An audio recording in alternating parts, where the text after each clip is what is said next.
tenemos la oportunidad de conversar con Jorge y yo creo que es una oportunidad fantástica porque además Jorge tiene la ventaja, en mi opinión, para nosotros de que está poco usado, ¿no? No le tenemos presente en todos los sitios para que nos repita las mismas cosas, con lo cual seguro que nos va a contar cosas que nos van a llamar la atención.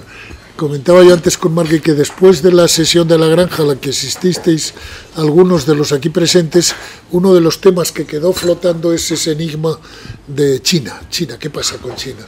Y en la conversación que tuvimos en la granja, en las dos ponencias en las que de alguna forma se trató el tema de China, surgía algo que yo aprecio siempre, que es que con China o estamos fascinados o estamos atemorizados, ¿no? O sea, por un lado parece que nos vienen los temores históricos al terror amarillo, etcétera, o por otro lado estamos fascinados con que ese es el mundo dominante, ¿no? Entonces, la sesión de hoy vamos a tratar sobre los gaps tecnológicos Europa, Occidente, China, y yo creo que lo que Jorge nos quiera contar, porque seguro que es interesante. Nos comentaba antes de empezar que ayer tuvo que deponer ante un tribunal chino desde aquí por Zoom, y que eso debe ser una experiencia bien interesante, ¿no?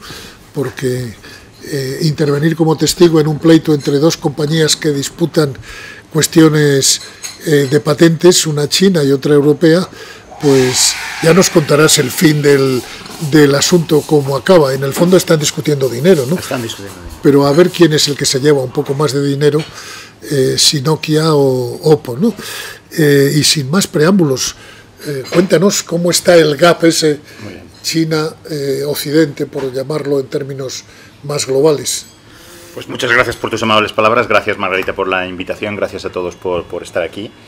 Sí, ayer estaba testificando en este tribunal que al principio pensaba que iba a ser una cosa así, más a nuestros estándares, y de repente aparecí en una cámara, en un tribunal que tenía las dimensiones prácticamente del Congreso del Partido Comunista Chino.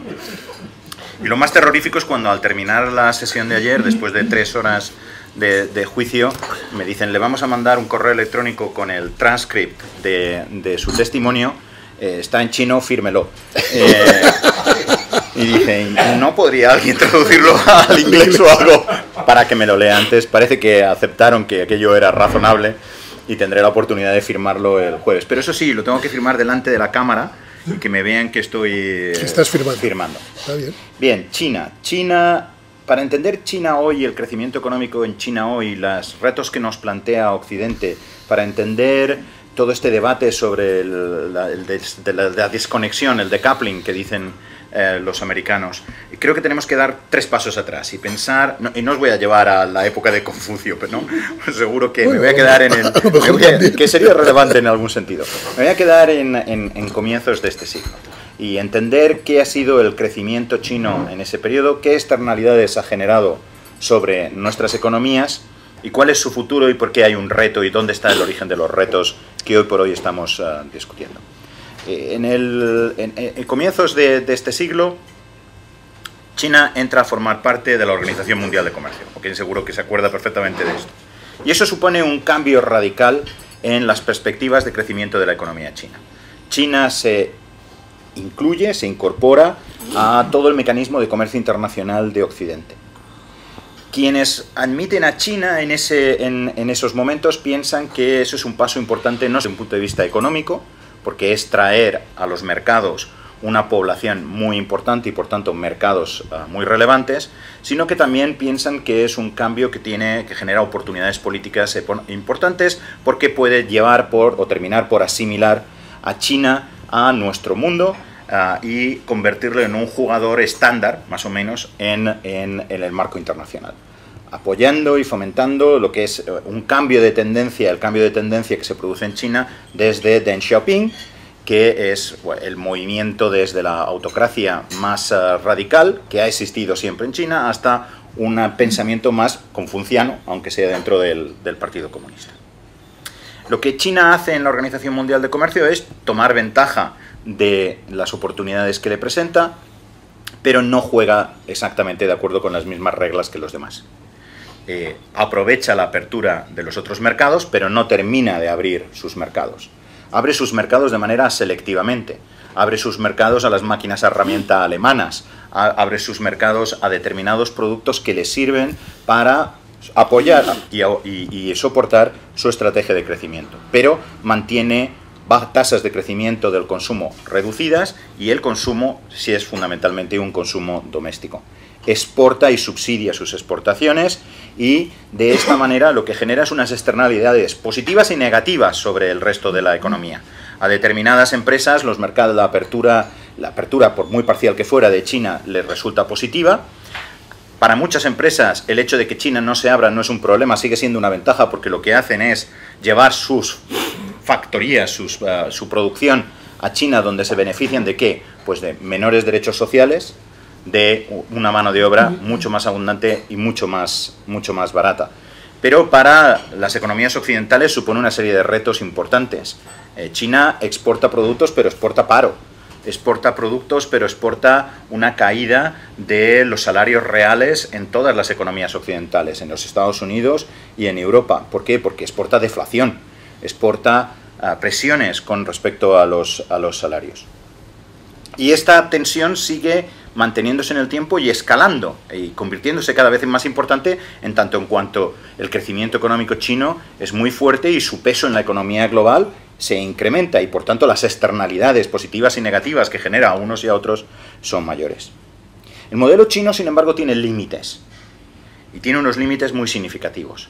La productividad laboral en China es muy baja y no crece. Existen excesos de capacidad muy significativos. Se han producido mucho, se ha invertido muchísimo, hay una capacidad productiva enorme que no está siendo utilizada y por tanto hay una ineficiencia muy significativa. Esas inversiones se han financiado con créditos otorgados en condiciones que diríamos no de mercado y por tanto todo el sistema financiero es frágil, apoyado por un banco central que parece que sabe jugar las cartas relativamente bien, pero con unos pies de barro. El mundo ha reaccionado a las externalidades negativas que ha generado China. Hay, por diferentes razones, movimientos en la dirección de hacer reshoring, es decir, volver a traer la producción a Occidente, o hacer friendshoring, que es, a lo mejor no la traemos a Occidente, pero la llevamos a países que sean amigos. Los desplazamos desde China a Vietnam, desplazamos la producción de China a Indonesia. China, por tanto, tiene un reto de mantener las tasas de crecimiento que ha mantenido a lo largo del tiempo. Y la legitimidad del sistema, en cierta manera, depende de ese crecimiento económico. Y no es porque sea un sistema comunista. La legitimidad de todo gobierno chino, que tradicionalmente ha sido un gobierno, han sido gobiernos pues desde los tiempos de Confucio, dictadores benevolentes, por así decirlo, depende de tratar bien al pueblo, de que el pueblo esté satisfecho. Y si no, hay fases de aterroricemos al pueblo, pero cuando no estamos aterrorizando al pueblo, Xiangyang, las primeras dinastías, cuando entramos en el mundo chino, seguimos teniendo un régimen autocrático pero benevolente. China, por tanto, se enfrenta a esos retos. ¿Cómo crecemos? Claro, hay dos posibilidades, hay más, pero todo en la vida hay muchas posibilidades, pero las dos más importantes son fomentar el consumo doméstico y abrir la economía. No parece que vayan por ahí las cosas. No parece que la mayor liberalización, que ha sido, por ejemplo, la alternativa que utilizamos en España en diferentes momentos del siglo XX para aumentar nuestro crecimiento y el bienestar de nuestra sociedad, sea la alternativa que vaya a apoyar China. Y si había dudas sobre esto, el liderazgo de Xi Jinping las ha despejado desde que entró. Xi Jinping es una vuelta a prácticamente un periodo pre-Deng Xiaoping. Es una vuelta a una mayor autocracia, a un mayor control del partido y a un mayor paternalismo. Las empresas chinas tienen menos libertad hoy de las que tenían en el 2012. El peso de las empresas estatales es mayor que en el 2012. El control del Estado sobre la economía y la sociedad es mucho mayor que en el 2012. La liberalización, el incremento también del consumo doméstico, no parece que vaya a ser la vía que tome China. ¿Cuál es la vía que está tomando China? Pues está intentando mejorar su productividad y mejorar su competitividad en mercados internacionales, desplazándose de productos donde la ventaja comparativa es el trabajo barato a productos de mayor valor añadido. Y eso significa incrementar la innovación tecnológica, invertir en I+D y en cadenas de producción, en productos donde el I+D sea fundamental. Pasar de vender vestidos, pantalones, camisas, a vender teléfonos móviles, a vender infraestructura de comunicaciones. Es un tanto chocante para un economista occidental pensar que China tiene la capacidad de hacer este movimiento de manera exitosa a largo plazo. ¿Por qué? Porque en la versión tradicional, la forma tradicional en que los economistas pensamos sobre innovación, es que, bueno, en el corto plazo cualquier economía puede innovar, pero en el largo plazo la innovación requiere libertad, requiere creatividad. La creatividad no se impone, que son las sociedades inclusivas, aquellas en las que se invierte. Adam Smith no es que fuera un libertario, porque no lo era. Lo que era una persona que estaba en contra de los monopolios de Estado. Y lo que pensaba es una sociedad donde hay creatividad, que es inclusiva, donde se produce la innovación sostenida en el tiempo. Se puede innovar en el corto plazo, ya también lo hicieron los soviéticos en los años 50. Pero ese proceso de innovación y de reasignación se agota en sí mismo. Necesitas tener al diferente, al troublemaker. Y sin embargo vemos que en China la innovación, la inversión, el desarrollo de nuevos productos parece estar funcionando. ¿Cómo es posible? ¿Qué es lo que lo explica? Hay unos trabajos recientes de un profesor de origen chino, de Harvard. Un trabajo muy interesante que se llama Aitocracy. Artificial Intelligence Tocracy, ¿no? En vez de autocracia, Aitocracy. ¿Y qué es lo que nos viene a decir? Lo que nos dice es, fíjense en las tecnologías en las que China está destacando. Está destacando en inteligencia artificial, fundamentalmente. Está destacando en computación cuántica. Está destacando en temas que tienen que ver con comunicaciones inalámbricas, con wireless communications. Todas tienen una característica muy significativa. Son complementos de un Estado autocrático. La inteligencia artificial sirve para muchas cosas, pero una de las cosas que sirve es para controlar a la gente. Las comunicaciones inalámbricas sirven para muchas cosas, pero sirven para controlar a la gente. Sirven para extraer datos, sirven para controlar datos. La computación cuántica va a servir para muchísimas cosas, pero el primer impacto va a ser que va a cambiar todo nuestro mundo de encriptación, porque todas nuestras encriptaciones actuales caen y cesan de tener ninguna validez en el muy corto plazo. Y de hecho hacen un estudio, este señor no solo desarrolla una teoría, por eso es profesor de Harvard, porque aparte de hacer teoría, presenta datos, ¿no? Como decía un amigo mío, en Dios confiamos, de todos los demás queremos datos. Pues este señor estudia, por ejemplo, el gasto en inteligencia artificial de las diferentes provincias chinas, y lo que ve es que está correlacionado de una manera notable y sin ambigüedad ninguna con hasta qué punto ha habido disensión social en esas provincias. Aquellas en donde ha habido algún tipo de manifestación, protesta social, es donde más se invierte en inteligencia artificial, donde terminan localizándose las empresas y donde mayor crecimiento hay. Claro, esta innovación tecnológica es el motor fundamental de los planes de crecimiento de la economía china a 2025 y 2035. China 2035 a 2025. Y en esas tecnologías, fundamentalmente. También hay ciertos desarrollos en materia de biotecnología. ¿Qué externalidades y qué retos nos plantean esas estrategias? Bueno, en primer lugar, lo que nos puede preocupar desde el punto de vista de economías competidoras de la economía china es que nos pase en estos sectores de tecnología lo que nos ha pasado en otros sectores no tan tecnológicos, que no competimos con igualdad de armas. Nosotros en Europa, y de una manera, en mi opinión, muy correcta, tenemos normativas que limitan la capacidad de subsidiar a nuestras empresas. Queremos que nuestras empresas compitan en los méritos, no compitan con ayudas estatales. Y lo mismo sucede más o menos, o al menos hasta la Inflation Reduction Act, en algunos sectores en los Estados Unidos. China no compite con esas armas. Si nos enfrentamos a la monopolización de determinadas tecnologías, esto tiene unos costes muy notables. En primer lugar, pues una extracción de rentas. Si nuestros sistemas de comunicación móvil dependen de las infraestructuras de Huawei y no hay alternativas, y ahora las hay, pero no muy buenas, por cierto, pues esto genera sobrecostes importantes. Claro, no solo es una cuestión de pagar royalties o de pagar precios elevados por la provisión de bienes tecnológicos con características de infraestructura, también existe el riesgo de la monopolización y la extracción de rentas aguas abajo. Si yo controlo la inteligencia artificial, controlo la conducción autónoma. Si controlo la conducción autónoma, puedo terminar por controlar la producción de vehículos autónomos. Control de tecnologías aguas arriba no solo significa que hay una extracción de rentas, sino que también puede ser que se produzca la monopolización aguas abajo. Y lo hemos visto que no tenemos producción autóctona de paneles solares, no tenemos producción autóctona de determinados medicamentos, etcétera, etcétera, etcétera. Y estas son las consecuencias económicas. Una de que sigamos produciendo, pero produciendo pagando royalties o pagando precios a aquellos que nos proporcionan la tecnología. Otra, que no tengamos capacidad de competir. Pero también hay implicaciones para la seguridad nacional, por supuesto. Hay implicaciones importantes porque todas estas tecnologías, bueno, de cierta manera, hoy por hoy toda tecnología es de doble uso. Que se lo pregunten, por ejemplo, a aquellos españoles que vendieron tuneladoras a Irán, que han servido para fabricar prácticamente o ayudarles a desarrollar su sistema nuclear y de producción de armas nucleares, ¿no? Porque están todas bajo tierra, fabricadas o con esas factorías posibles por las tuneladoras españolas.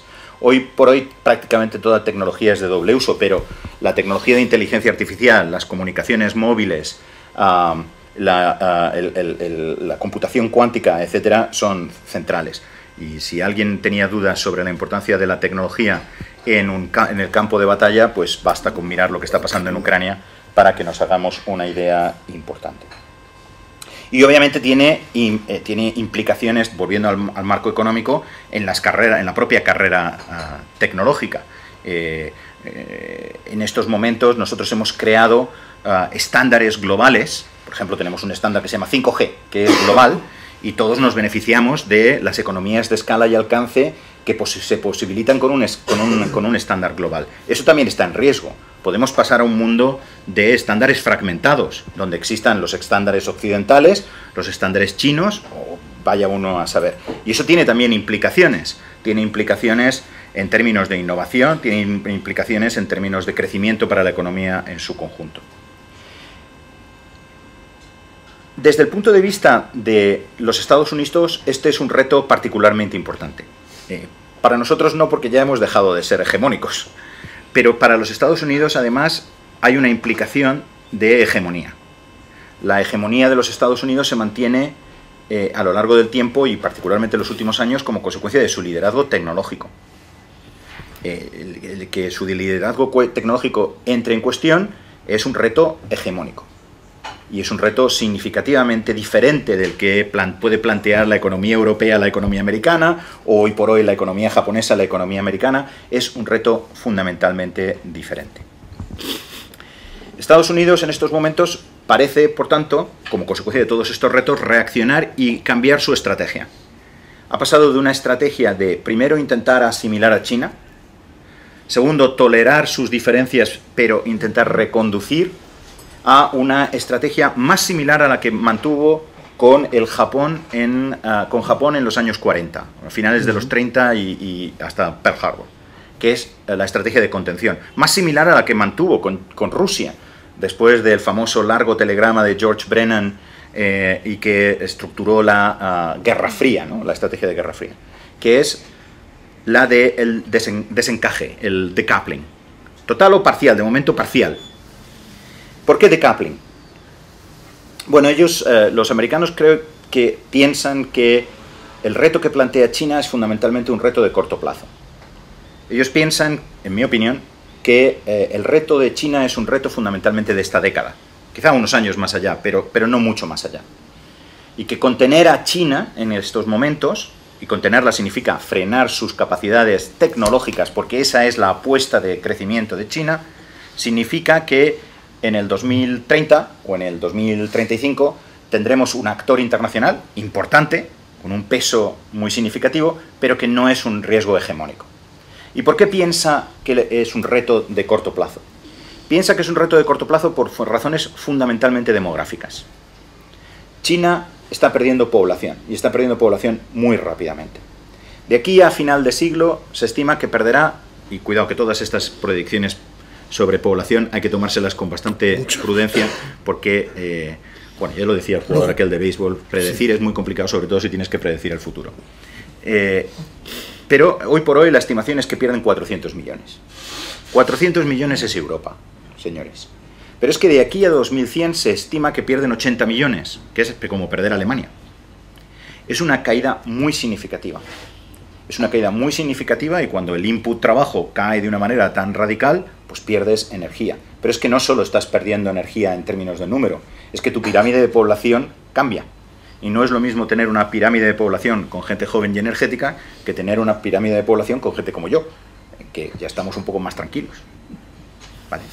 No es lo mismo. Mucho más tranquilos. Esto significa que, en su forma de entender, lo que tienen que hacer es contener a China en estos años. ¿Y cómo la contienes? De nuevo, si la estrategia de crecimiento es el crecimiento tecnológico, la forma de contener es limitar su capacidad de crecer tecnológicamente. ¿En qué tecnologías? Pues en las tecnologías que he mencionado anteriormente, en las tecnologías más clave a medio y corto plazo para nuestro mundo y para nuestras economías, que son inteligencia artificial, que son biotecnología también, que es computación cuántica, que es comunicaciones inalámbricas.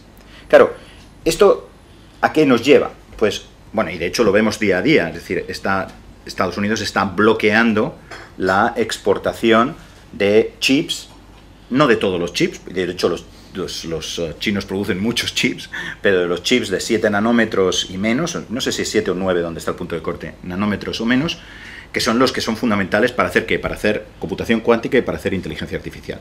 Para producir lavadoras no hacen falta de 7 nanómetros, ni siquiera para los coches, pero para determinadas aplicaciones sí que hacen falta ese tipo de chips. Y se está bloqueando la exportación de esos chips. ¿Y cómo se hace? Pues diciéndole a TSMC, que es el principal productor de ese tipo de chips, y cuando digo principal es porque tiene más del 90% de la cuota de ese tipo de chips, que está en Taiwán, usted no va a exportar estos chips a China. Y se le dice a ASML, que es una empresa holandesa, un spin-off hace muchos años de Philips, que produce una especie de fotocopiadoras, que es lo que sirve para imprimir con tecnología ultravioleta esos chips, se les dice es que ya no va a vender a China. Oiga, que yo que voy a perder el 40% de mi negocio, pues mala suerte. Puede venderles las máquinas que sirven para hacer los de 15 nanómetros, pero los de 7 nanómetros, 5 nanómetros no se lo puede vender. Y como los holandeses tenían algunas dudas, pues llamaron a Mark Rutte a la Casa Blanca y le dijeron lo que tenía que hacer, y hasta ahí llegó la política comercial europea. ¿Esto qué nos plantea? Nos plantea pues una situación de confrontación.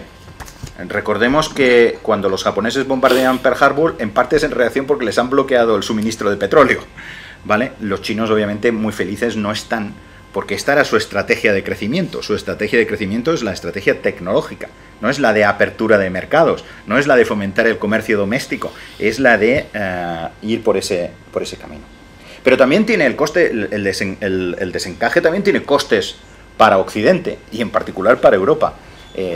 Un mundo donde fragmentamos la tecnología y el desarrollo tecnológico es un mundo donde hay menos innovación. Nos hemos beneficiado de Huawei, nos hemos beneficiado de Xiaomi, nos seguimos beneficiando de Oppo, nos beneficiamos de muchas otras empresas.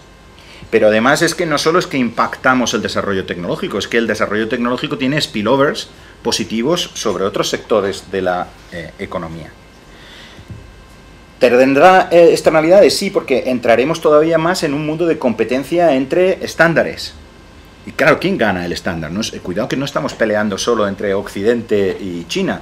Hay mercados muy importantes y cómo vote India, por ejemplo, en este contexto es fundamental. 1.400.000 y creciendo. Por cierto, las estimaciones de población dicen no solo que China cae, Estados Unidos sigue subiendo, nosotros seguimos cayendo y muy rápidamente. Si tenemos una guerra de subsidios entre China y Occidente, y ya la estamos empezando a ver en todo tipo de tecnologías, vamos a tener una guerra de subsidios entre Occidente, porque no somos los mismos. Los americanos son los americanos y nosotros somos los nosotros. Yo creo que los americanos tienen muy claro cuáles son sus intereses permanentes. ¿Sabéis aquello de que decían los británicos de que Inglaterra no tiene amigos permanentes, pero tiene intereses permanentes? Yo creo que Europa todavía no sabe cuáles son sus intereses permanentes. También creo que España tampoco sabe cuáles son sus intereses permanentes. Pero en todo caso, la confrontación de subsidios entre Asia y Europa es una confrontación dentro de Occidente y dentro de Occidente, dentro de Europa. Y si es dentro de Europa, aquí yo no soy el experto, probablemente Joaquín sabe más, pero esto salta por los aires, porque no tenemos una unidad fiscal. Entonces, estas tensiones generan tensiones entre bloques, dentro de bloques y en particular dentro de nuestro bloque.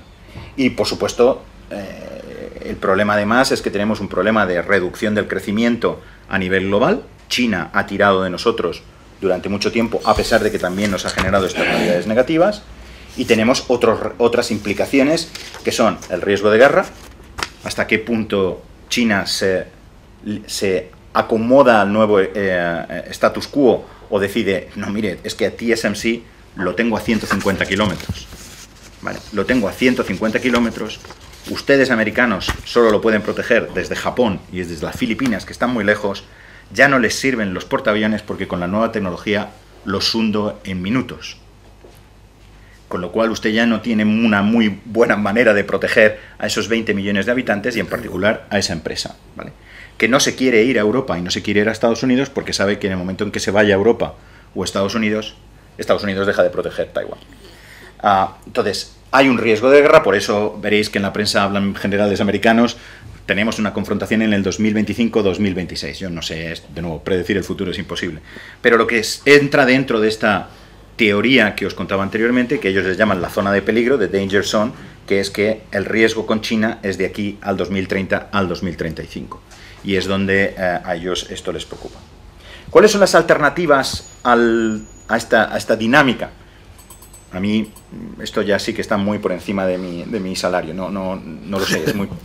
Y de hecho trabajo para dos empresas como consultor, que es Qualcomm, que como sabéis fabrica los chipsets para buena parte de los teléfonos móviles, y para Nokia, que son occidentales pero que están aterrorizadas ante el futuro que se avecina, porque venden mucho en China y no quieren esa estrategia de desenvolvimiento y nos preguntan, ¿qué hacemos? ¿Cómo cambiamos la naturaleza del juego? ¿Cómo salimos de esta especie de dilema de prisionero en el que a nivel mundial nos hemos colocado? Y no lo tengo claro. Sé que hablo con gente sobre todo del mundo de defensa de Estados Unidos, y lo que su estrategia es doblarle las rodillas a China. Doblarle las rodillas a China desde el punto de vista tecnológico. No evitar que China siga creciendo, sino que evitar que se convierta en el hegemón tecnológico. Esto es fácil, difícil, yo no lo veo nada claro, y obviamente el problema de esta estrategia de contención es que si no la juegas muy bien, pues puedes acabar en Pearl Harbor en vez de acabar con la caída del muro en 1989.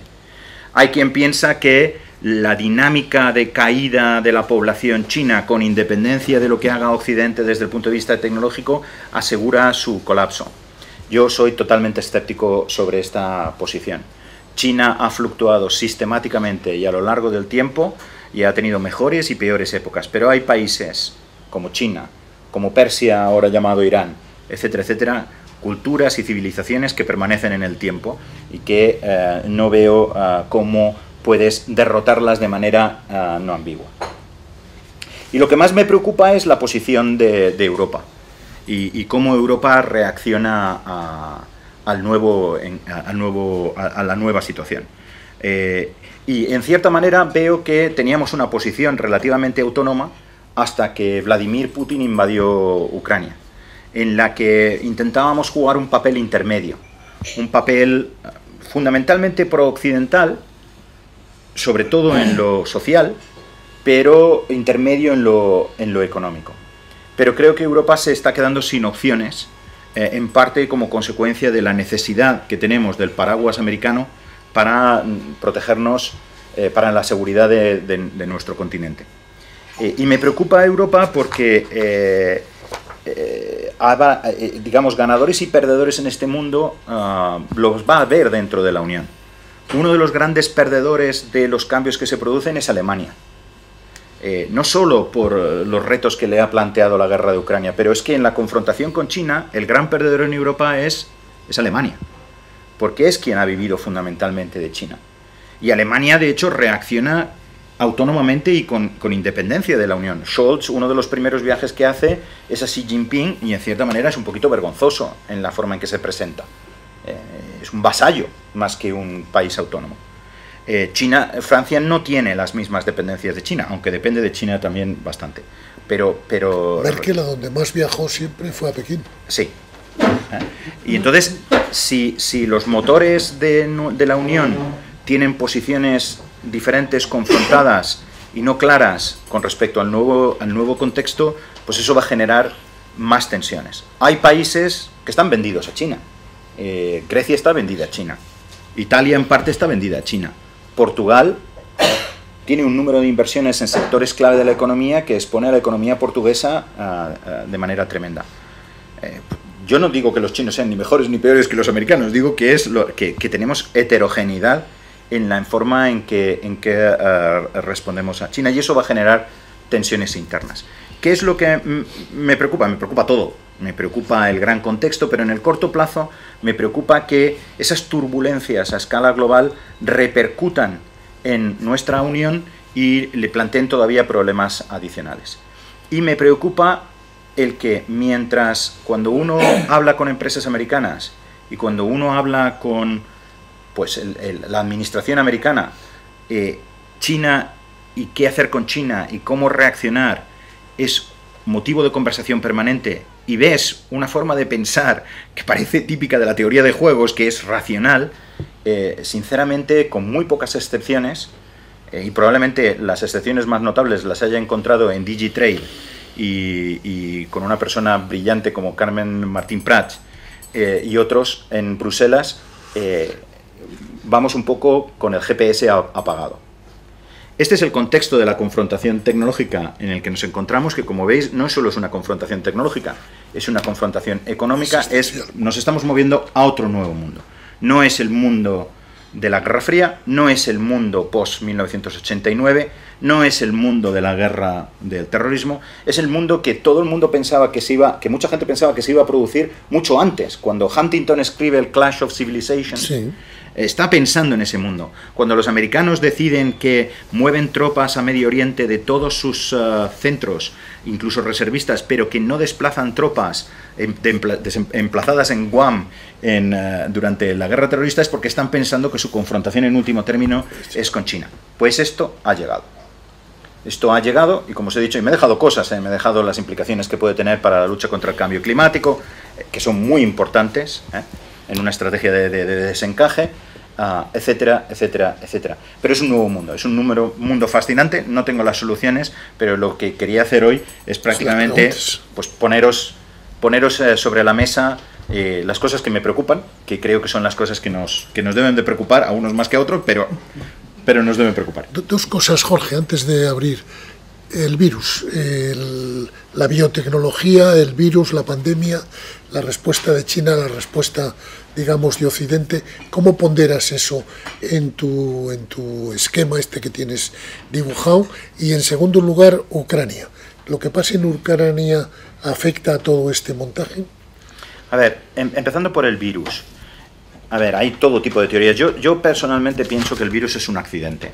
Que no es pero no es un accidente de un laboratorio donde estuviera allí Fu Manchu haciendo cosas malvadas, ¿no? Yo creo que es el resultado de tener una regulación de control de animales muy, muy inadecuada, y se genera un accidente.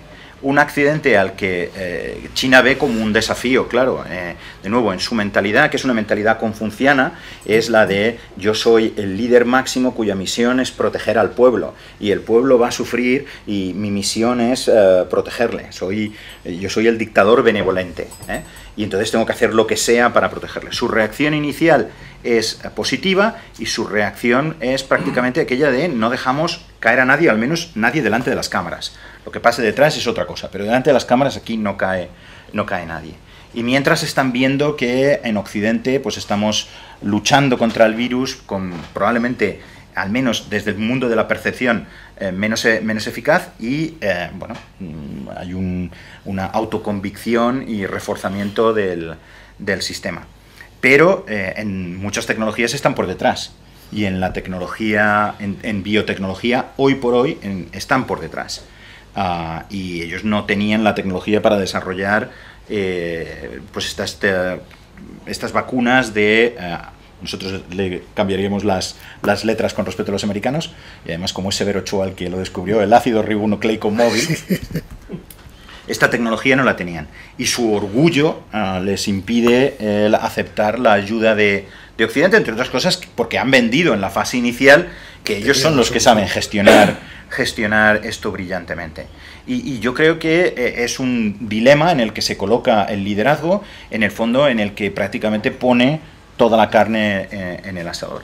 Hasta que se generan las revueltas sociales, probablemente de comienzo de este año, en la que cambian de onda y bueno, creo que ha tenido un coste en términos de personas, pero no demasiado grande.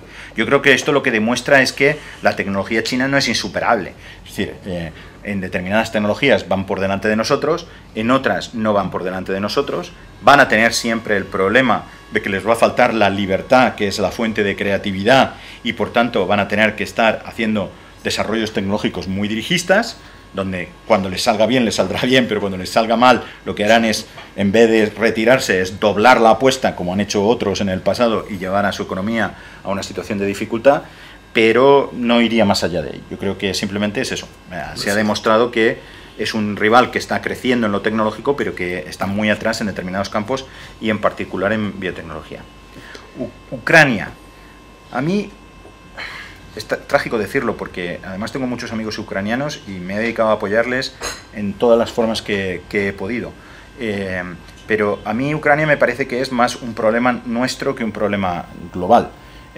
Yo creo que es un problema que debilita a Europa y que por no tener nuestra propia defensa nos hace más, en mayor medida, vasallos de los Estados Unidos y nos fuerza a alinearnos con los Estados Unidos en su confrontación con China de una manera en que probablemente si no estuviera Ucrania y si no tuviéramos a una Rusia autocrática, la Rusia de Putin, pues no haríamos.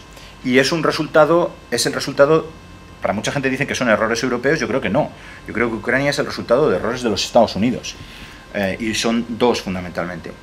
Uno es pensar solo en el corto plazo, en términos de desarme nuclear después de la caída del muro, y prácticamente empujar a Ucrania a firmar un tratado con Rusia en 1994 por el que le restaura todo su armamento nuclear sobre la base de unas promesas que claramente Estados Unidos no estaba dispuesto a cumplir. Es en primer lugar, y en segundo lugar porque Estados Unidos gestionó la transición rusa muy mal. La gestionó probablemente como gestionaron los aliados a los alemanes en el Tratado de Versalles, en vez de como les gestionaron los aliados a los alemanes en 1945. Volvió a repetir buena parte de hecho anticipó buena parte de los errores que después cometió en Irak. Y entonces creó un vacío de poder que en Irak llenaron unos mafiosos y en Rusia otros. Y yo creo que ahora estamos pagando esas consecuencias. Pero el fin de... perdona, Ángel. Perdona. No, prefiero. Iniciamos ya... Sí, que si no yo me lío. Bueno, Jorge, yo, de verdad, de los desayunos más ilustrativos que he tenido en esta casa. Muchas gracias. Muchas gracias. Pero es verdad, yo he disfrutado mucho porque tienes una capacidad de pintarnos todo la picture de una forma fantástica, entendible y que uno va diciendo sí, porque no podemos estar más de acuerdo contigo. Agradezco mucho que no tengas respuesta, como tú has dicho, al futuro, porque si la tuvieras no estarías aquí con nosotros. y yo creo que eso es importante. Oye, en todo esto hay por ahí unas zonas que quedan que has tocado como de refilón en algún caso, pero a mí me preocupa qué pueden hacer países como los del Golfo Pérsico, con toda esa ingente cantidad de dinero que tienen, que no sé cuáles van a ser sus movimientos, aunque estamos viendo algunos que están haciendo, pero no sé, en esta geoestratégica mundial no sé hacia dónde van, y por supuesto India, que lo está cada como de refilón, pero que ahí está, y que vamos a ver qué pasa. A mí eso me inquieta de alguna manera, bueno, por lo menos me preocupa, como preocupado de China, pero tú me has aclarado todo, me ha generado más preocupación. Pero te lo agradezco. A ver, muy buenas preguntas y muy difíciles. Creo que lo tengo algo más claro sobre el Oriente Medio que lo tengo sobre India. A ver, en Oriente Medio lo que tenemos son oligarquías que controlan una riqueza inmensa, que han ahorrado cantidades ingentes de dinero y que lo que intentan es preservarse en el tiempo, y tienen estos fondos soberanos y por tanto en el fondo se están deslocalizando, por así decirlo, ellas mismas, ¿no?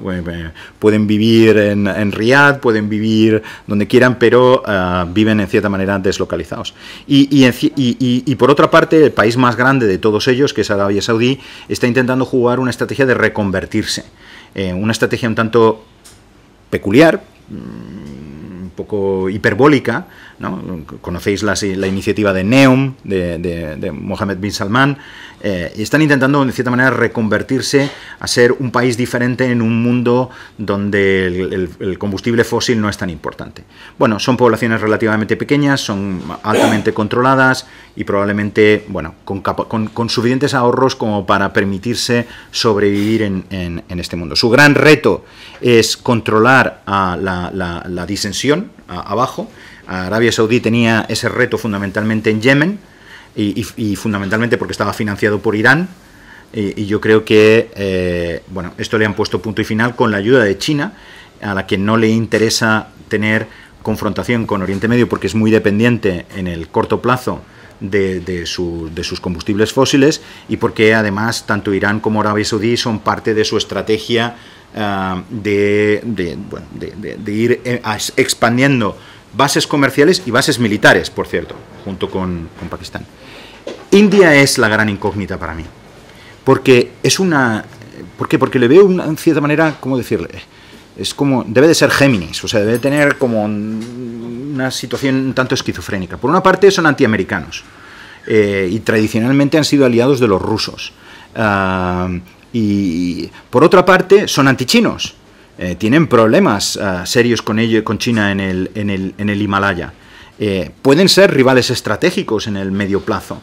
O sea, una población de 1.400.000 es una fuerza enorme. Y dices, bueno, sí, pero la mayoría están muy destituidos. Sí, pero tienes una clase media de 400-500 millones. O sea, es una clase media más grande que Europa, ¿no? Tiene un potencial de crecimiento brutal.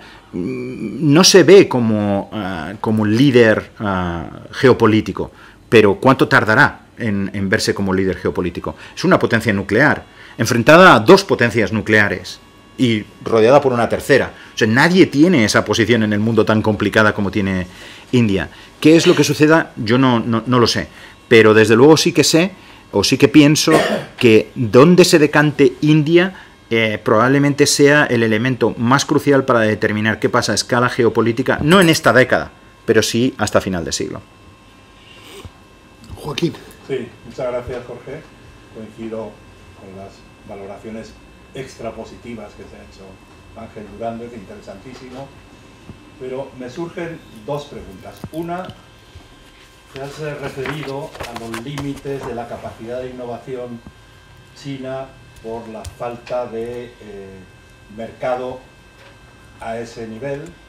Tienen el mercado, lo utilizan cuando quieren y como les interesa, pero es verdad que una sociedad que no tiene libertad y que tiene riesgos como lo sufre el tipo de Alibaba y de Tencent, que ya está borrado, cancelado, como se dice ahora, es tremendo. Pero a mí me surge la preocupación de si no estamos copiando en la Unión Europea y en Estados Unidos, cada uno a su nivel, parte del dirigismo que va a suponer un límite para China, ¿no?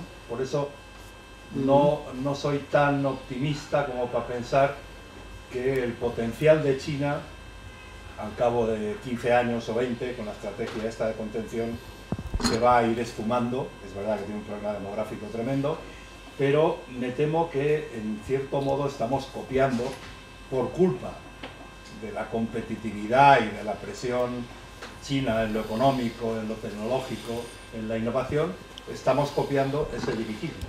Estamos apostando, como las viejas políticas industriales, por una serie de sectores y no sabemos muy bien si los aciertos de cara al futuro van a ser tan escasos como fueron los aciertos de los dirigistas de las políticas industriales de la cuarta mitad del siglo XX, de la última parte del siglo XX.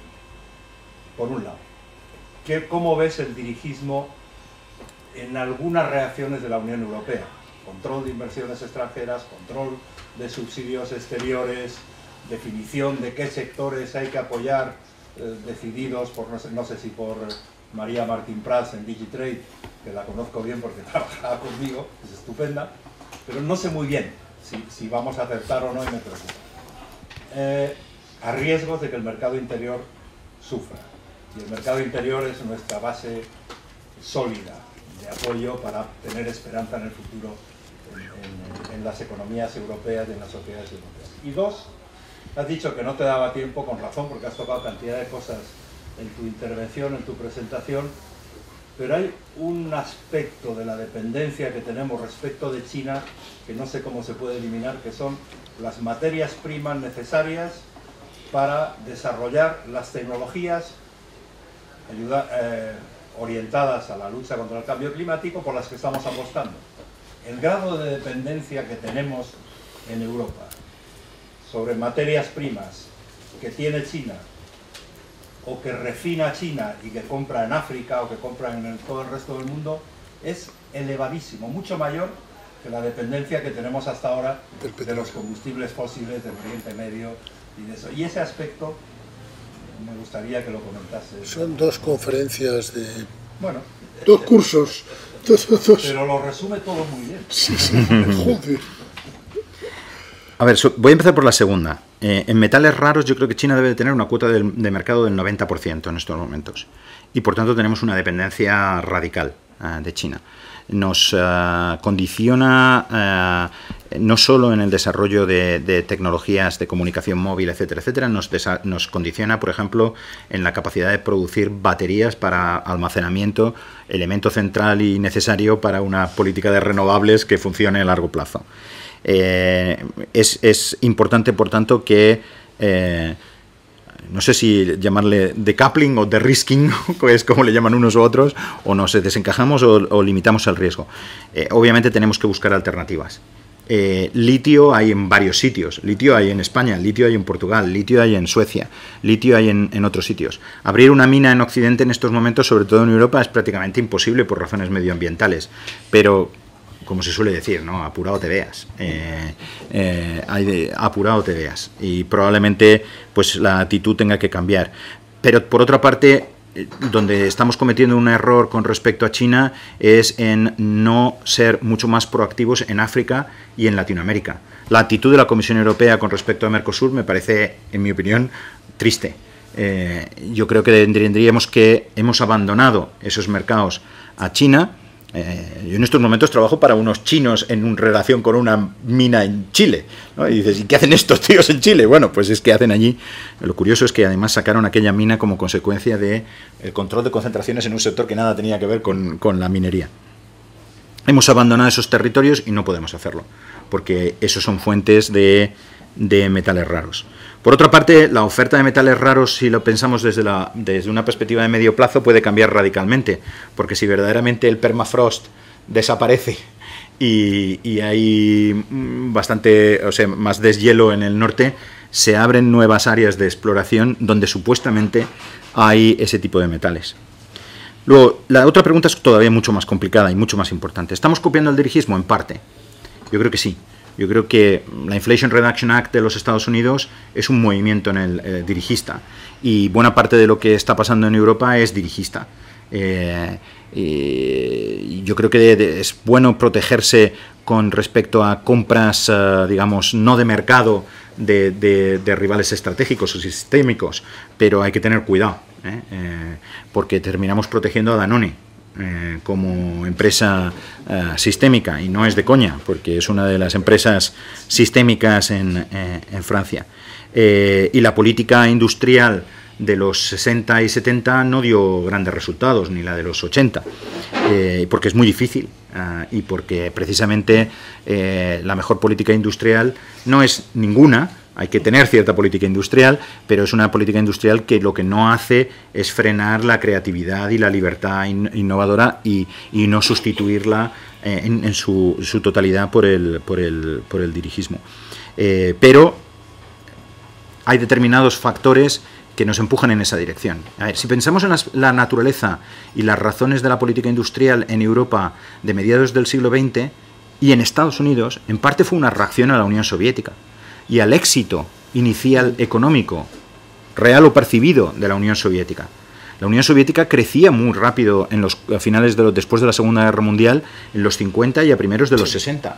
Y Occidente lo miraba y decía, ostras, estos tíos lo están haciendo, se están industrializando muy rápido, están creciendo muy rápido. Parte era percepción, parte era fake news, pero parte era real.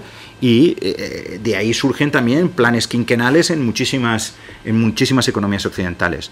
La Unión Soviética crece rápido porque reasigna recursos desde producción muy ineficiente a algo más eficiente, pero aquello se limita en el tiempo, porque la cuestión no es innovar y crecer en el corto plazo, es mantenerse a lo largo plazo. Esto es como Nadal, una cosa es llegar a ser el número uno, otra cosa es mantenerse durante mucho tiempo, ¿no? Entonces, mantenerse mucho tiempo en el que necesitas el motor de la libertad.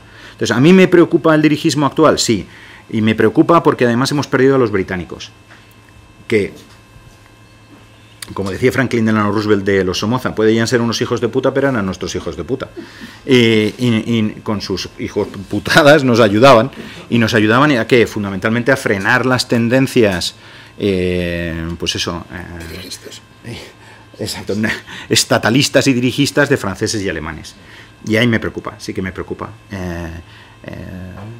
Pero ese es un discurso en este momento ganador, Joaquín. En este momento el discurso es intervencionista. El ganador en la primera parte del primer tiempo. Sí, ¿tú crees? Yo también. Ojalá.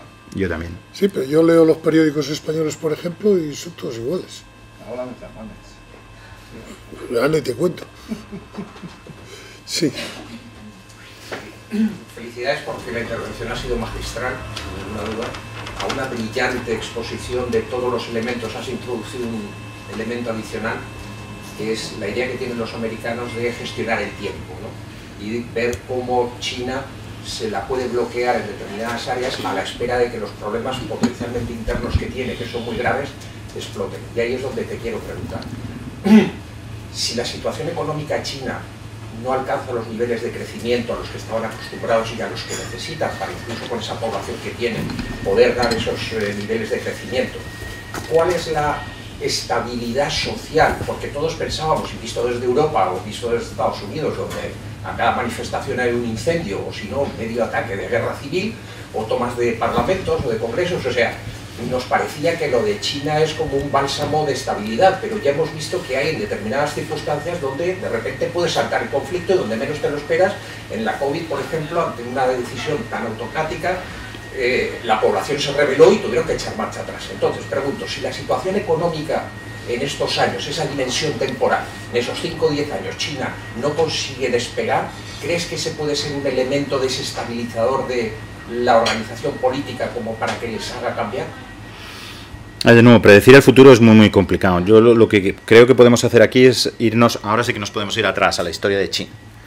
Y en la historia de China has tenido, dentro de la era comunista y antes de la era comunista, has tenido revueltas muy significativas y has tenido guerras civiles brutales, guerras civiles con 80 millones de muertos en el siglo XIX. Has tenido revueltas muy significativas porque aunque los Han dominan étnicamente, no son realmente uniformes y luego tienes muchísimas minorías. Puedes tener desestabilidad. Si no hay crecimiento económico tendrás mayor inestabilidad, seguro. ¿Caerá el Partido Comunista? No lo tengo claro. ¿Verás un régimen democrático? Seguro que no. Lo que verás es otro movimiento a otra ¿cómo llamamos aquello? Despotismo ilustrado. Alguna otra forma, estaba buscando la palabra todo el rato y no me salía. Zarismo. Exacto, buscarás ahí, tendrás otro déspota ilustrado, será más confuciano, ¿sabes? Ahí hay un péndulo entre Confucio y Shangyang. Confucio es despotismo ilustrado a favor del pueblo, Shangyang es leña al pueblo, ¿no? Pero despotismo ilustrado, ¿vale? Tendrás eso, porque yo no veo, y creo que si miramos a la historia no se ven dónde están, dónde hay, tendrían que pasar por un periodo de ilustración. Valores individuales. La ilustración, te tendría que salir un Lutero y después tendría que haber un proceso de ilustración, y oye, a lo mejor esto pasa, pero No es probable. no sé con qué probabilidad. Así es que pienso que el futuro sería otro despotismo ilustrado, y como dicen los ingleses, be careful with what you wish. Jorge, muchísimas gracias. Me sumo a las felicitaciones. Oye, dos tipos de preguntas. Una sobre China y su proceso de inversión, y otro sobre Estados Unidos. Digamos, en China nos hemos equivocado muchas veces en el pasado pensando que no iban a tener éxito, o algunos nos hemos equivocado en el pasado pensando que no iban a tener éxito en este avance en las cadenas de irse hacia más valor añadido. Ha habido un coste, lo has comentado muy bien, han tenido un exceso de capacidad de inversión brutal, su productividad es muy baja. Me pregunto si en este nuevo contexto, donde la inversión es más de intangibles, ¿no? La depreciación es mucho más rápida, la capacidad de errores también puede ser, bueno, esto puede ser inversiones hundidas de las que saquen poco beneficio. Este mundo puede ser un mundo donde a China le cueste más. Y en este contexto has explicado muy bien los sectores en los cuales China se está concentrando para ganar ventajas en aquello que les permita defender su modelo autocrático. Pero esto no explica por qué están teniendo éxito, explica dónde se están concentrando. Entonces, ¿cuál crees que es la razón de que estén por delante de su éxito? ¿Temas de protección de datos? O sea, ¿qué crees que hay detrás de esta capacidad que tienen? Luego, sobre Estados Unidos, has explicado muy bien que ahora están en un mundo de pérdida relativa, ¿no? Son capaces de aceptar una pérdida relativa en términos de coste económico global, de menor crecimiento, a cambio de detener esa progresión de China en determinados sectores. Claro, como tienen este límite que planteabas del 2030, la ventana es corta. ¿Crees que van a seguir avanzando en esa pérdida relativa a otros sectores, o que en algún momento pueden tener la tentación de buscar pérdidas absolutas para Estados Unidos a cambio de efectivamente frenar a China definitivamente? Es decir, que sea Estados Unidos el que decida cortar la relación con China y obligarnos a nosotros a cortarla con ellos. Muy bien, muy buenas preguntas y de nuevo muy difíciles. A ver, estoy absolutamente de acuerdo contigo que no es lo mismo invertir en plantas de carbón, de generación eléctrica con carbón, o en plantas de producción de textil, etcétera, etcétera, que lo que es invertir, hacer R&D en sectores punteros donde el riesgo es muchísimo más alto, donde te puedes coger, digamos, la ola equivocada, ¿no? Y mientras que en nuestro mundo, si coges la ola equivocada y te metes como Facebook en su metaverso medio cocinado, te vas al garete, y entonces aquí lo bueno es que se sale y entonces reasignamos recursos inmediatamente, porque el sistema capitalista se basa en matar y entrar, al menos cuando funciona bien y no hay empresas zombies.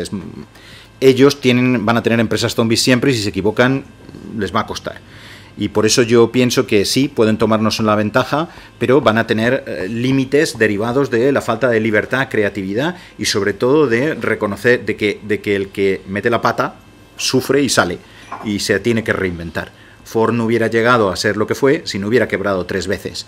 En China, si eres una empresa del Partido Comunista, no quiebras, ¿vale? Si estás más o menos controlado. Con lo cual, yo creo que ahora tienen éxito, bueno, en la primera parte del partido. Vamos a ver qué pasa en el descanso y vamos a ver qué pasa en el largo plazo, ¿vale? Pero es cierto que en algunas casas en algún sentido sí que tienen una ventaja. Por ejemplo, desde el punto de vista de inteligencia artificial, la no regulación o la falta de regulación de los datos les da una ventaja competitiva. En términos biotecnológicos, la falta de regulaciones éticas y de regulaciones como tenemos en Occidente les da una ventaja competitiva, porque pueden hacer un intento y error, un trial and error que nosotros no podemos hacer. Y como la ciencia en el fondo no funciona sobre la base de que un tío tiene una visión o una señora tiene una visión y ya está, sino que se basa fundamentalmente en equivocarse muchas veces, y lo único que tener es la disponibilidad mental y los recursos para poder volver a intentar, porque eso es la ciencia, pues claro, ellos tienen recursos y además no tienen escrúpulos. Y entonces, bueno, pues pueden intentar muchas más veces y fallar más veces. En el largo plazo tendrán que siempre luchar contra la desventaja que les supone la falta de libertad, la falta de creatividad, ese dirigismo al que hablábamos anteriormente. Luego, Estados Unidos, y esto es, mi impresión es que es una política bipartisana de los dos partidos, tiene muy claro que su objetivo número uno a nivel geopolítico y probablemente también económico y político es frenar a China.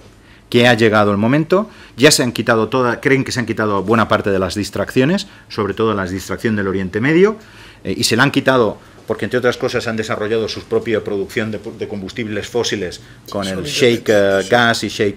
Bueno, esa es una distracción. El rival de verdad es China. Ellos piensan que China hoy es como la Alemania de 1914, un país que ha llegado a su pic, y que, como todo país que llega a su pic, vive aterrorizado ante la posibilidad de caída y se convierte en un rival terrible. Y, por tanto, yo creo que están decididos a desencajarse, al decoupling. Otra cuestión es cuál es el grado de decoupling, ¿vale? Ellos están expuestos a los chinos, pero también los chinos están expuestos a ellos. Estados Unidos es un mercado muy importante para China, y Estados Unidos tiene... los chinos tienen, ¿qué? ¿3 trillones o 4 trillones en deuda americana? Sí. ¿No? Sí, que se puede no pagar. Sí.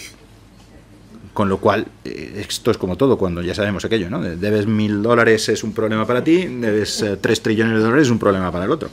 Entonces, yo creo que están decididos a hacer decoupling, y porque piensan que tienen esta ventana de oportunidad. Aterrorizados, obviamente, o preocupados por la reacción china, sobre todo con respecto a Taiwán, pero yo creo que su posición es hay que frenarlos, y yo creo que nos van a intentar forzar a que juguemos exactamente de la misma manera. Y no veo otra. Y no creo que esto dependa de quién gane las próximas elecciones presidenciales.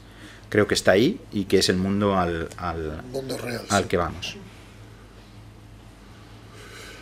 Estamos todos así como abrumados, ¿no? Como que nos has contado el mundo en el que estamos, que no sabíamos, que estábamos en el otro, ¿no? Se cayó el muro, se acabó la Guerra Fría, el Desde terrorismo. luego te pone en perspectiva las mociones de censura recientes. Sí, sí, sí. Sí, sí, sí. Sí, sí. Tenemos todavía 7 minutos. Yo por no monopolizar, pero... No, haces bien. Uno sobre... Quiero ir al punto de... Claro, China también va a buscar qué apalancamiento puede tener para evitar ese mundo. China, curiosamente, ahora da la impresión de que quiere el multilateralismo. O sea, una vez ya ha ganado con ventajas posiblemente indebidas durante mucho tiempo esa batalla por la globalización, lo que está buscando es aliados en esa globalización, ¿no? Europa, dentro de lo que es un aliado posible, ¿no? Además, Europa va a querer estar siempre del lado del multilateralismo, aparte de que le interesa el mercado de China. Aquí, ¿cómo visualizas jugando a China en este mundo? Porque hay una de leverage de todo el control que tienen de placas solares y de minerales raros. Hay otro que es su mercado, ir abriéndolo un poquito más a empresas europeas para hacer más costoso que nos aliemos con Estados Unidos, ¿no? Incluso en el límite, hacer de broker de un acuerdo con Ucrania, precisamente para no alejar mucho a Europa. ¿Cómo ves ese tema? Pues lo veo, creo que bastante parecido como lo ves tú. A ver, yo creo que si pensamos en la situación antes de la guerra de Ucrania, Europa y China se encontraban a gusto entre ellas, es decir, Europa seguía siendo muy próxima a los Estados Unidos, pero tenía muchos puntos de encuentro con China porque ambas protegían o intentaban proteger el mercado global y tenían una posición positiva sobre el multilateralismo, en reacción a la administración americana de Donald Trump. Si recordamos, por ejemplo, si lo pensamos desde la perspectiva de la Organización Mundial de Comercio, Estados Unidos boicotea a la Organización Mundial de Comercio y prácticamente pone límite al funcionamiento del tribunal que dentro de la Organización Mundial de Comercio permite dirimir disputas entre Estados miembros, y la alternativa es una alternativa prácticamente europea-china, que son quienes defienden a la Organización Mundial de Comercio e intentan buscar alternativas y soluciones al bloqueo norteamericano. Y en estos años se están produciendo inversiones muy significativas chinas en Europa, en todos los países que mencioné anteriormente: Grecia, Italia, Portugal, en España también. Ves, por ejemplo, inversiones muy fuertes en lo que son los puertos, es decir, facilitando lo que es la infraestructura de comercio internacional. Ucrania cambia en gran medida la dinámica. Pero no solo Ucrania, sino que se cambia un poco antes, y es cuando Estados Unidos empieza a tomar una posición muchísimo más beligerante. Comienza con la guerra tarifaria de Trump, pero sigue multiplicada, en cierta manera, con la introducción de la administración Biden. Y entonces Estados Unidos empieza a presionar a Europa. En esto llega Ucrania. Y Ucrania cambia la dinámica, porque nos acerca todavía mucho más a los Estados Unidos. Dependemos de los Estados Unidos. Sin Estados Unidos, Ucrania está invadida desde la segunda semana. Y después tienes la amenaza polaca, etcétera, etcétera, etcétera. Ahí tiene lógica el que China intente llegar, sin oponerse a Rusia, a intentar orquestar un acuerdo. Porque si la tensión en Ucrania desaparece, ellos pueden pensar que el mundo vuelve a la posición de partida. Yo creo que no, ¿vale? Yo creo que no. Yo creo que no, porque cualquier acuerdo que se llegue sobre Ucrania, si es que se llega a alguno, bueno, eventualmente habrá un acuerdo, pero el que propone China probablemente sea demasiado favorable a los rusos. Pero la inestabilidad la vas a tener. Eso seguirá siendo un flashpoint. Ese y el Báltico lo vas a tener. Y no veo un cambio de régimen en Rusia, con lo cual Europa, lo que ha pasado no es algo que desaparezca del mapa simplemente porque hay un acuerdo. Como no desapareció la tensión después del acuerdo del 2014 en Crimea. Ya vivíamos con una cierta tensión, estará escalada. Entonces yo creo que hemos cambiado. Y no veo que Estados Unidos vaya a ceder, por las razones que he mencionado anteriormente, en su posición con respecto a China. Yo creo que están determinados en una política de medio y largo plazo a contener a China, y esto es una política de tan largo plazo como fue la de contener a la Unión Soviética. Y los americanos piensan a medio y largo plazo en este sentido. Luego, no creo que volvamos al status quo. China obviamente intentará buscar maneras de vivir, que diríamos, ¿no?, en la canción castiza, pero no lo sé. Es muy difícil predecir. Yo veo la política de bloques ahí inamovible. Oye, no ha salido en toda la conversación el tema que está de moda estos días del sector financiero, porque además el sector financiero chino es como débil, raro, y sin sector financiero no eres nadie, ¿no? A ver, ellos tienen un sistema, ahí Jorge tú sabes más que yo, ellos tienen un sistema bancario débil, ellos tienen un sistema bancario débil con bancos que tienen muchísima menos reputación y una menor relación con sus usuarios que los bancos occidentales, pero lo que sí que han hecho es introducir todo el tema de mecanismos de pago alternativos y sus empresas tecnológicas, las Big Techs suyas, Alibaba, Tencent, pues de desarrollar un mercado, instrumentos de pagos, instrumentos de gestión de depósitos y inversión alternativos, y en ese sentido probablemente vayan por delante de nosotros de manera muy significativa, también porque no ha habido barreras regulatorias, porque no hay barreras de control de datos. Entonces todo lo que es lo que llamaríamos el Big Tech Banking, o las fintech están por delante de nosotros, en parte porque su sistema bancario tradicional era mucho más débil, y entonces eso ha hecho que probablemente estas alternativas hayan penetrado más rápidamente. Pero aún así, yo creo que, y a pesar de que sigo pensando que tienen un banco central que sabe cómo jugar las reglas del juego, pues tienen problemas significativos porque su sistema bancario ha invertido en muchas cosas que no tienen retorno, ¿no? Por ese exceso de capacidad que hablamos, ciudades enteras que están deshabitadas, ¿no? Entonces hay burbujas inmobiliarias, burbujas de inversión muy importantes que, bueno, eventualmente les pueden generar un problema significativo y una restricción de crédito, que de momento no se ha producido por razones dirigistas. Claro, o sea, acuérdate también que de hecho han extraído renta de los consumidores para llevarlo a la inversión, porque han mantenido tipos de depósitos muy bajos bancos históricamente. O sea, utilizan al sector bancario como un extractor de recursos para invertir. Pero sin un sector financiero capaz de reasignar recursos bien, no hay economía que funcione. En el largo plazo.